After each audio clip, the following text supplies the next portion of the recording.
Яңалыклар вакыты үз эшен башлап җибәрде. Студияда Лина Хәсәншина. Исәнмесез? Беренче кеше Юрий Гагарин космоска очуга 60 ел вакыт узды инде. Википедия ирекле энциклопедиясе мәгълүматлары буенча, Юрий Гагариннан соң космоска 567 космонавт оча, шуларның 65-е хатын-кыз. Бүген Әлмәт шәһәрендә космонавтика көнен билгеләп үттеләр. Тулырак алдагы сюжетта. 60 еллык 12 апрель көнне кеше беренче тапкыр космоска оча. Тәүге кат җир шикләрен үтүче кеше Юрий Гагарин була.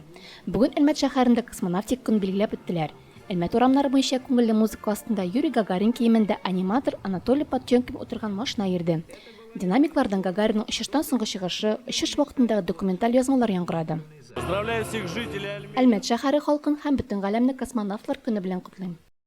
Галәм бит ул, киң бит ул диләр безнең халыкта. Шушы киң галәмгә беренче тапкыр очучы батыр Юрий Гагаринның исемен мәңгелеккә тарих битләренә язып калына. Юрий Гагаринга үз исән чагында ук Советлар Союзы герое исеме бирелә. Аның әлеге очышы 108 минутка сузыла. Юрий Гагарин бу очышыннан соң Советлар Союзы буйлап бик күп очрашулар уздыра.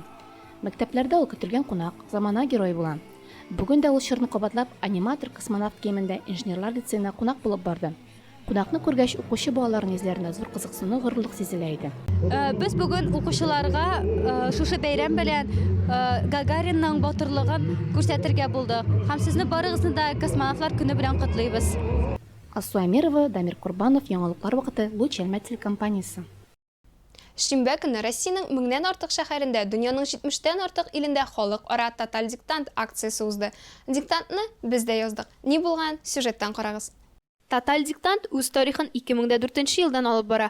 Ул чакта аның беренче катнашучылары бары тик Новосибирск университеты студентлары була. Диктант өчен Лев Толстойның Сугыш һәм тынычлык романынан өзек сайлана. Моннан берничә ел элек бу акция халыкара дәрәҗәгә әйләнде. Ул шул исәптән Америка Кушма Штатлары, Израиль, Куба һәм Берләшкән Гарәп Әмирлекләрендә дә диктант үтә. Әлмәттәге 16 диктант яздыру урынының берсе Нефть институты иде. Уку йорты нәкъ менә ачык мәйданчык иде. Монда һәр теләгән кеше килә һәм диктант яза алды. Шулай күп әлмәтлеләр эшләде дә, җылы шимбә көндә Нефть институтында тоталь диктант яздылар. Быел тоталь диктантның авторы рус язучысы Дмитрий Глуховский. Акция өчен ул әдәби текст язган һәм аның буенча кыска метражлы «Обещание» фильмы да төшерелгән. Диктантта катнашучылар бу фильмны да автор үз текстын укыган видеоны да карадылар. Аннан соң Татнефть җыелма командасы составында Шаяннар һәм тапкырлар клубы югары лигасы чемпионы Альмир Хасанов Нефть институтында үткәрелгән диктантның дикторы булды. Диктант башланырга 3 сәгать кала текстны миңа җибәрделәр. Берничә тапкыр укыдым, текстны үзем аркылы үткәрдем. Шушы булды берничә сәгатьлек әзерлегем ди ул. Шулай ук Альмир бу кадәр кеше диктант белән кызыксыныр дип уйламаганын әйтте. Нефть институтында гына да 100-дән артык кеше язды. С большим удовольствием сюда примчался. Минем мондый тәҗрибәм юк иде. Шуңа бик теләп килдем. Үземне диктор ролендә сынап карыйсым килде. Миңа бик ошады. Чынлыкта бу җиңелчә үзеңә бер төрле үзеңне тикшереп карауда. Миңа бик ошады. Әгәр диктант текстын укучы итеп чакырсалар, башка елларда да бик рәхәтләнеп киләчәкмен. Тирән мәгънәле текст язганда орфографик хата җибәрмәгәнмендер, диде Татнефтьнең яшьләр комитеты рәисе Дмитрий Несмин. Диктантта катнашу үз-үзеңне белемеңне тикшерү өчен менә дигән мөмкинлек, чөнки үз һөнәри эшемдә еш кына эшлекле хатлар язарга туры килә, һәм бу үз белемнәрен тикшерү өчен менә дигән мөмкинлек. Тоталь диктантта беренче тапкыр катнашучы студентлар да булды. Мавыктыргыч булды ди алар. Бүген мин беренче тапкыр тоталь диктант кебек чарада катнашам. Кызык булды. Кызыклы тәҗрибә, тирән текст. Текстны автор укыганда, тулысын тыңлаганда авыррак текст булып тоелды. Язганда уңайлырак иде. Бу инде минем фикер. Диктант нәтиҗәләре 14 апрельдән соң totaldict.ru сайтында урнаштырылачак. Мөселман халкының изге айы Рамазан аена керәбез. Рамазан айы башлану уңаеннан мәчетләрдә, дини мәхәлләләрдә саваплы кичәләр, Коръән ашлары үткәрелә. Азнакай шәһәренең Ак мәчете каршында эшләп килүче мәдрәсәдә чыгарылыш кичә. Бу дөньяда барлык гамәлләр дә Аллаһ Тәгаләнең ризалыгы белән башкарыла.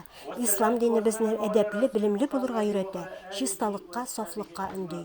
Бүген Азнакай шәһәренең Ак мәчетендә мөселман кардәшләребезгә рәхмәт хатлары тапшыру кичәсе узды. Бирегә район һәм шәһәрнең мәчетләре каршында мәдрәсәләрдә белем алып чыккан шәкертләр, остазлар, имамнар, абыстайлар җыйналды. Кунакларга мул итеп табын әзерләнгән иде. Кичә Азат хәзрәт тарафыннан укылган вәгазь белән башланып китте. Шәһәр хакимияте исеменнән Халиуллин Айдар Фәндәс улы барлык остазларны һәм шәкертләрне бәйрәм белән котлады. Азнакай районында барлыгы 47 мәчет эшләп килә икән. Стәрле авылында тагын бер мәчет ачылырга тора. Тагын да яңа мәчетләр төзү эшләре планга кертелгән. Аллаһка шөкер, мәчетләребез күбәя, мәчеткә йөрүчеләребез арта. Без моңа бик сөенәбез, горурланабыз. Дингә тартылганыгыз өчен зур рәхмәтебезне җиткерәбез, диде Айдар Фандасович. Белем алып чыккан шәкертләребез алган гыйлемнәренең савабын күрсеннәр иде. Аллаһа Тәгаләнең аларга булган ышанычын югалтмасыннар иде.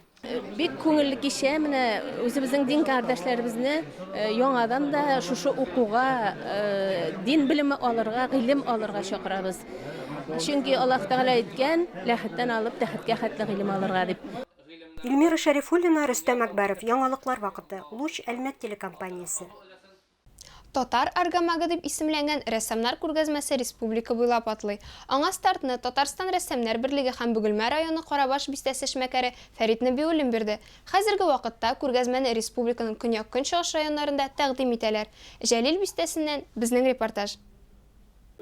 Шушы алыштан төрле когда часаблар яки пазатларның Хәмит Исмәгыйлов үз кул эшләрен күрсәтә. Ул 16-нчы гасырдагы хәрбинең киемнәрен реставрацияләгән. Шулай ук археологлар тапкан хәрби коралларны яңа баштан ясаган. Бу минем хобби ди ул. Татар атларына багышланган күргәзмә ачылуын белгәч, үз экспонатларын алып килгән. хәзер ясадык менә монда экспозиция безнең бар.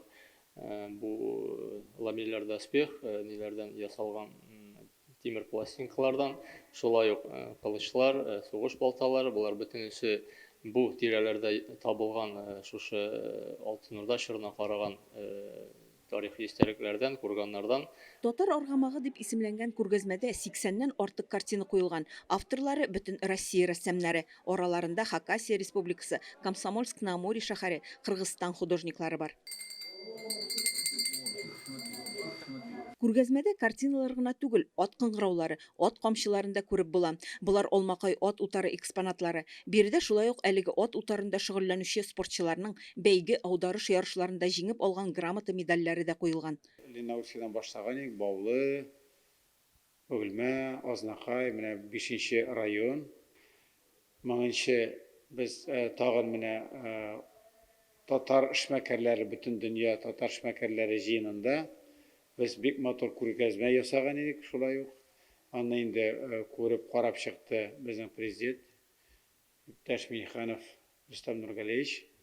Ул бик югары не бирде, оценка да, шуны күрсәтте дә, һәм әйтте инде бик шәп, һәрбер районга да моны күрсәтә алсак ди, мен әйтәм, эш бара шулай. Без аны теләк шундый бөтен районнарда да йөреп чыгарга. Күргәзмәне республиканың рәссамнар берлеге оештырган. Узган ел Татарстанда Татар аргамагы исемендәге пленер уза. Анда рәссамнар табигатькә чыгып рәсем төшерергә тиеш була. Тик коронавирус аркасында санаулы рәссамнар генә бу эшне табигать кочагында башкара ала. Калганнары картиналарын фотодан карап ясый. Атларның портретлары да бар. Атларның гомумән хәрәкәттәге мизгилләре, табун рәвешендә бердән булып яшәгәннәре дә зур сәнгать алымнар белән эшләнгән картиналар.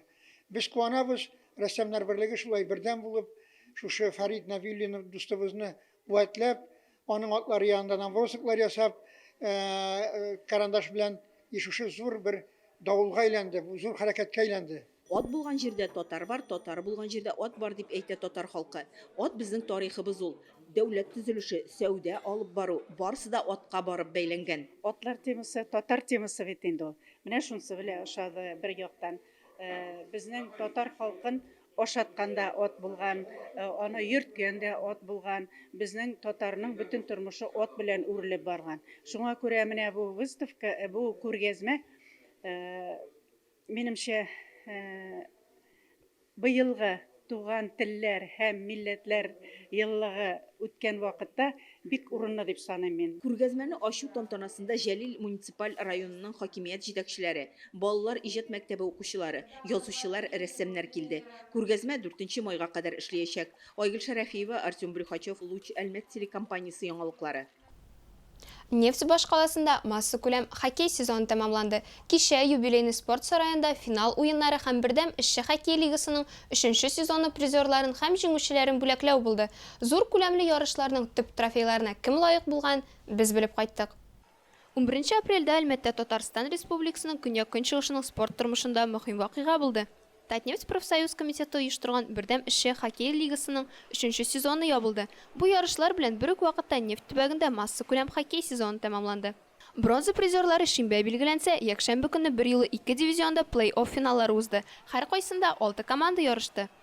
Хәвәскәр дивизионында Анатолий Долганов исемендәге кубокка Oilers 1952 командасы ия булды, ә иң көчле мастер дивизионында Татнефть профкомы кубогы өчен Нептун һәм Алга көрәште. Матч үз статусына лаек булды. Беренче периодтан соң 3-1 исәбе белән Нептун алып барды.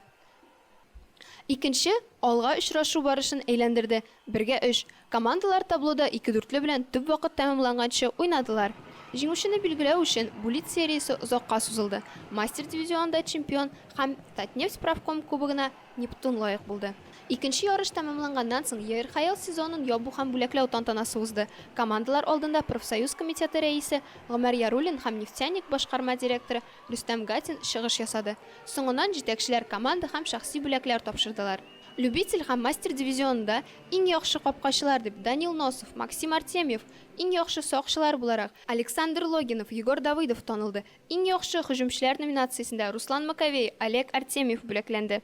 Хәвәскәр дивизионның иң көчле командалары арасында беренче урын һәм икенче урын Әлмәтнең Oilers 1952 һәм Олимпия командалары, өченче урын Азнакайның Соколында.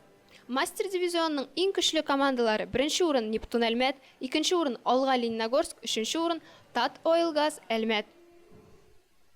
Уен бик шады безгә. Эмоциялар булды. Без булдырабыз, как говорится. Без җиңдек, беренче урын алдык. Ура! Ура! Безгә ошады бөтен турнир, бөтен әйбәтне. Бу сезгә җиткерәсе соңгы мәгълүматыбыз иде. Уңышлы эш атналары теләп, мин Лина Хәсәншина һәм монтажер Илдар Гыймаев сезнең белән сау булашабыз. Игътибарыгыз өчен рәхмәт.